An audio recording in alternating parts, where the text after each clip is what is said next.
శ్రీకాకుళంలో రా కదలిరా ముగింపు సభలో చంద్రబాబు మాట్లాడుతున్నారు. లైవ్ లో చూద్దాం. అవునా కాదా?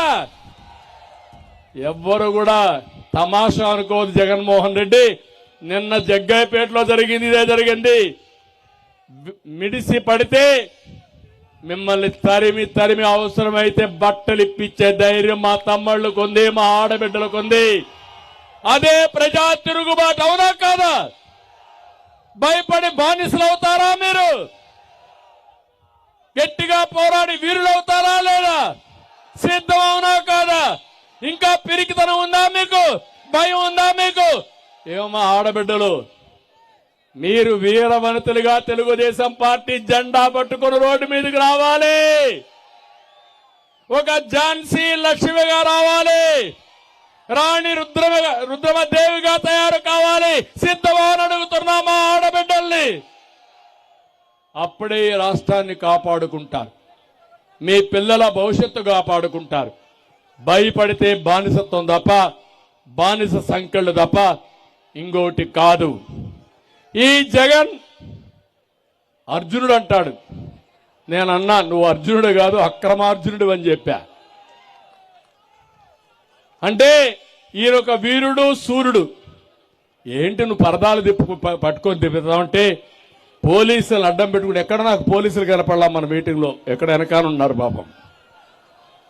ఈరోజు జగన్మోహన్ రెడ్డి పోతే ఎక్కడ చూసినా పోలీసులే పోలీసులు. పోలీసులు లేకపోతే బయట కూడా రాలేడు.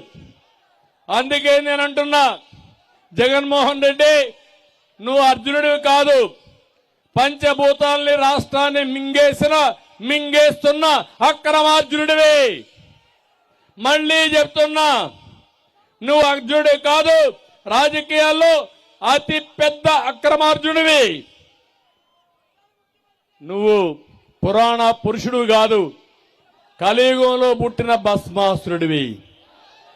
భస్మాసురుడు ఏదైతే ప్రజలు వరం ఇచ్చారో ఆ వరంతో అందరి తలపైన చెయ్యే విధంగా అయితే పెట్టావో ఆ ఓటుతోనే ఈ భస్మాసుర వధ చేయడానికి మా తమ్ముళ్ళు, ఆడబిడ్డలు సిద్ధంగా ఉన్నారు.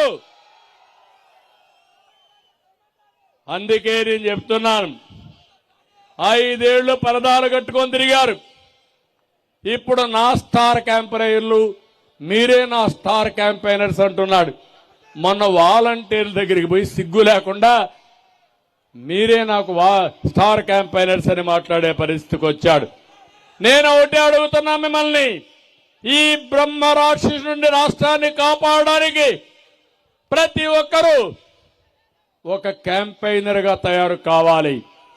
5 కోట్ల మంది అందరం బాధితులమే.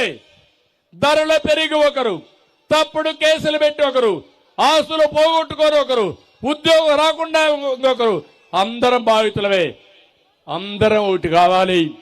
40 రోజులు టీ కొట్టులో కూర్చున్నా, బస్సులో పోతున్నా, 10 మంది కలిసిన, మీ ఇంట్లో భోజనం చేసిన, మాట్లాడండి, చర్చ చేయండి. మీ భవిష్యత్తు ఏంటో ఒక్కసారి ఆలోచించండి. మీ భవిష్యత్తుకు మేము గ్యారంటీ ఇస్తాం. మళ్ళీ రాష్ట్రాన్ని అన్ని రంగాల్లో పైకి తీసుకొస్తాం. మీరు చేయాల్సింది, రేపు జరిగే ఎన్నికల్లో ప్రతి ఒక్కరూ ఆలోచించి తెలుగుదేశం జనసేనను గెలిపించండి. భావితరాల భవిష్యత్తుకు పెద్దపీట ఏమని మిమ్మల్ని అందరినీ కోరుతున్నా. చేయాల్సిందిగా మరొక్కసారి మీకు అందరికీ విజ్ఞప్తి చేస్తున్నా. ఇక్కడికి వచ్చినప్పుడు నేను ఒకటే మిమ్మల్ని కోరుతున్నాను, శ్రీకాకుళం ఇక్కడ మంత్రి ధర్మాన ప్రసాదరావు ఉన్నాడు.